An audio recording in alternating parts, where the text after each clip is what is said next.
नमस्कार दोस्तों, मैं आपका दोस्त जयप्रकाश। स्वागत है आप सभी का हमारे यूट्यूब चैनल पर। नए वीडियो के साथ मैं फिर से आपकी सेवा में हाजिर हूं। तो चलिए दोस्तों, आज की इस वीडियो में हम चर्चा करने वाले हैं कसौंदी के ऊपर।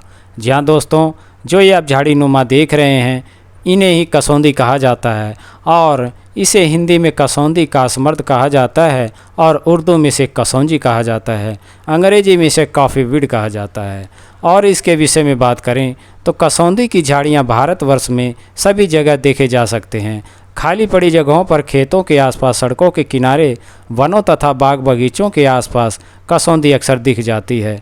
इसको हल्का रगड़ कर छूने से और इसमें से जो है कड़वाहट भरी दुर्गंध सी आती है। इसका श्वास, खांसी वगैरह पर की जितनी भी व्याधियाँ होती हैं उन पर इसका अधिक प्रयोग होता है। और कसौंदी की झाड़ियाँ 1 फुट से लेकर 6 फुट तक होती हैं। 6 फुट के आकार में ये वर्षा ऋतु में देखी जाती है। तो चलिए दोस्तों, बात करते हैं इसके गुणधर्मों के विषय में।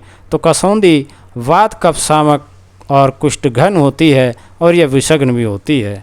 और इसका जो पंचांग होता है कफ निस्सारक, मूत्रल, नेत्र रोग व बलकारक भी होता है तथा श्वास रोगों पर ये काफ़ी लाभदायक होता है। और कुछ व्याधियों पर इसके प्रयोग की बात करें तो जैसे कफ ज्वर होता है और साथ ही में श्वास रोग भी होता है, तो उसमें आप 10 से 15 ग्राम की मात्रा में इस कसौंदी के पत्तों का रस निकाल कर और इसे 2 चम्मच शहद मिलाकर इसे सुबह साफ इसका सेवन करते हैं तो उससे जो है कफ ज्वर में और श्वास में काफ़ी आराम आता है। तो चलिए दोस्तों, आगे बढ़ते हुए चर्चा करते हैं नेत्र रोगों के विषय में। तो कसौंदी के पत्तों का रस निकालकर 1-1 बूंद आँखों में सुबह शाम इसका डालने से रस और आँखों पर जो है इसका पत्तों बांधने से आँखों का दर्द और आँखों की लालिमा और जो सूजन होती है वह ठीक हो जाती है। तो चलिए दोस्तों, चर्चा करते हैं इसके फूलों के गुलकंद के बनाने के विषय में। तो आप कसौंदी के फूलों को लेकर 50 ग्राम की मात्रा में इसे एकत्रित कर इसमें जो है 100 ग्राम चीनी के साथ इसे मसल कर कांच की शीशी में आप भरकर धूप में रखें। कुछ दिनों में ही गुलकंद तैयार हो जाएगा।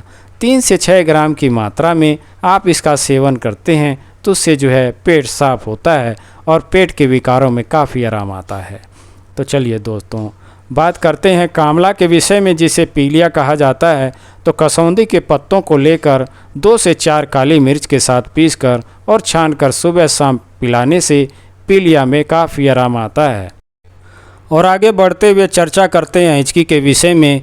तो हिचकी जो है हमारे कई भाई बंधुओं को, माताओं बहनों की इसकी शिकायत हो जाती है।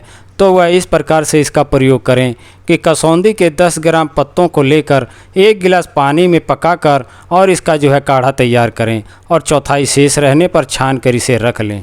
फिर जो है इसमें से आप 10 से 30 ml के मात्रा के हिसाब से अपनी आवश्यकता के अनुसार इसे लेकर इसका सेवन करने से जो है हिचकी और श्वास रोग में काफ़ी आराम आता है। तो चलिए दोस्तों, चर्चा करते हैं। गांव देहातों में अक्सर बिच्छू देखने को मिल जाते हैं और अचानक ना नज़र पड़े तो वह बिच्छू जो है काट लेते हैं। तो उस पर जो है आप कसौंदी को जड़ को लेकर के इसको पीसकर जहाँ पर बिच्छू ने काटा है वहाँ पर इसका लेप कर दें। उससे जो है दर्द में आराम तो आता ही, साथ में जो इसके प्रभाव होते हैं वह भी दूर हो जाते हैं। तो चलिए दोस्तों, बात करते हैं आगे बढ़ते हुए कुकुर खांसी के विषय में। तो कुकुर खांसी जो है बच्चों को और बड़ों में अक्सर ये देखने को मिल जाती है। तो उसमें जो है कसौंदी के पत्तों का पेस्ट बनाकर और शहद के साथ इसे बच्चों को चटाने से और स्वयं बड़ों को भी इसका सेवन करने से इससे जो है कुकुर खांसी में काफ़ी आराम मिलता है। तो चलिए दोस्तों, बात करते हैं ज्वर में। तो ज्वर में जो है आप कसौंदी का जड़ का काढ़ा बनाकर और इसे जो है सुबह शाम इसका जो है आप सेवन करते हैं तो उससे जो है मलेरिया, ज्वर और जो लंबे समय से शरीर के अंदर मध्यम जो बुखार बना रहता है, जो काफ़ी समय से कई उपायों के बाद भी नहीं जाता है, तो वह भी इससे दूर हो जाता है। तो चलिए दोस्तों, अब चर्चा करते हैं रक्तार्स यानी खूनी बवासीर के विषय में। तो आप जो है 10 दाने इसमें इसके बीजों को लेकर आप 10 दाने इनके बीज ले लें और इसी में जो है 1-2 काली मिर्च लेकर इन्हें जो है पानी के साथ इसे पीस लें और उसका जो है सुबह शाम इसका आप पानी के साथ ही सेवन करें तो उससे जो है खूनी बवासीर में काफ़ी आराम होता है और इससे पेट भी अच्छा साफ़ होने लगता है। तो चलिए दोस्तों चर्चा करते हैं चर्म रोग के विषय में। तो चर्म रोग में इसका प्रयोग इस प्रकार से करें कि इसके पंचांग का काढ़ा बनाकर, पंचांग यानी फिर से मैं बताना चाहूँगा, वैसे अक्सर मैं हर वीडियो में बताता आता हूँ पंचांग के विषय में, तो फिर से मैं बता रहा हूँ। पंचांग यानी जड़ से लेकर फूल पत्ती तना जो भी होता है पूरा पौधा ही, उसी को ही पंचांग कहा जाता है। तो इसी को ही आप छाया में ले जा कर के आप छोटे छोटे टुकड़े करके इसे छाया में सुखा लें और फिर इसका जो है काढ़ा बनाएं।